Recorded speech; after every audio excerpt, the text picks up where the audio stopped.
Hi, this is Roger in Finland, and today we take a look at the Voigtlander Nokton 58mm f1.4 SL for Nikon mount.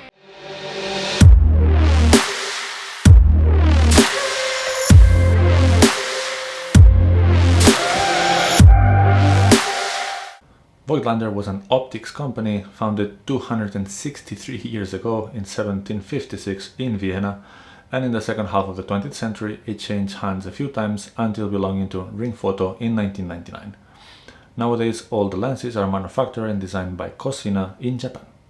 At 58mm it's a little bit longer than the nifty 50s we're used to, but this is a focal length that should be quite familiar to Nikon shooters, from nowadays or from the past alike.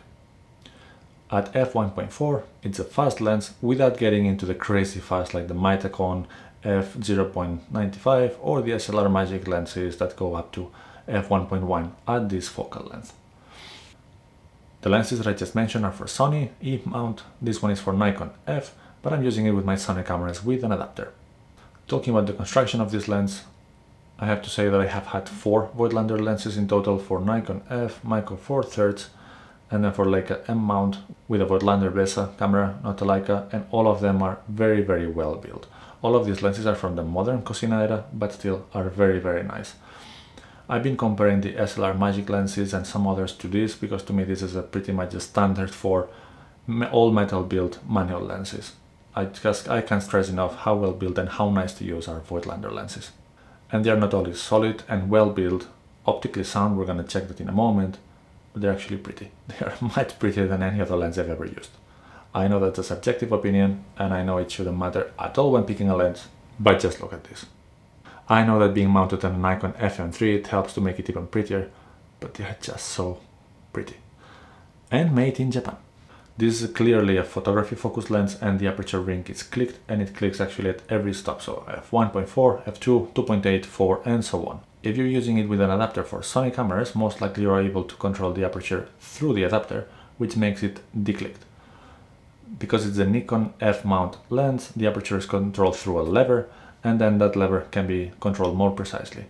If you mount this into a modern Nikon DSLR that supports AIS lenses, then you can control the aperture electronically from the body, and you can set it in smaller increments, actually probably in 1/3 of a stop.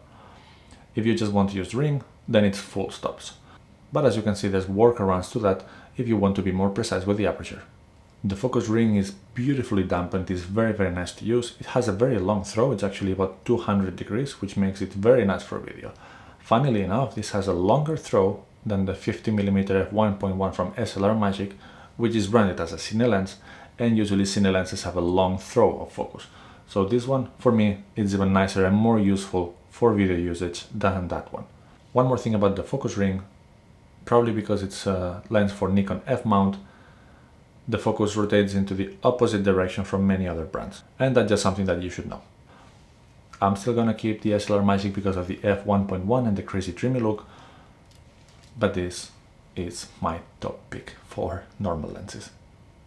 Optically, it has 7 elements in 6 groups, so in a way at f1.4 you get a little bit of the dreaminess that you might want with a white lens. I don't mind them being a bit soft for video purposes, but then it's very nice that you can get very sharp results also with this lens if you just close down a little bit the aperture.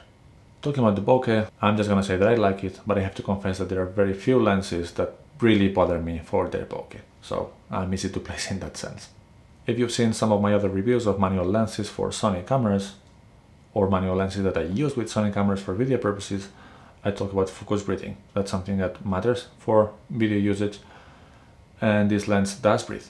Once again, as I mentioned for the Keep on Iberic as well, this is a photography focus lens, and therefore I can fault it for breathing.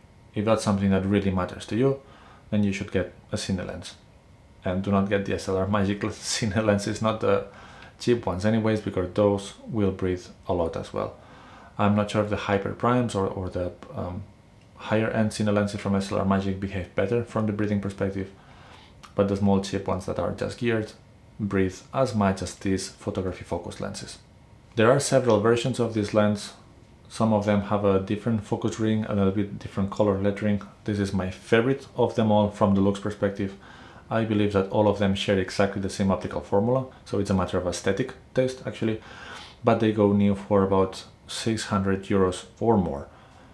That price is a quite steep price for an old manual lens that goes to just f1.4, but for all of those of you that own or have owned or used Voigtlander lenses, you get an idea of what are you getting for that money.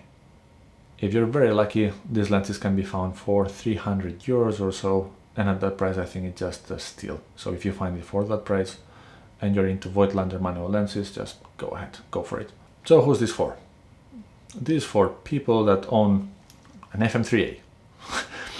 Other than that, it's really a nice lens to use for portraits or for general usage for Nikon cameras. I think it's brilliant for video.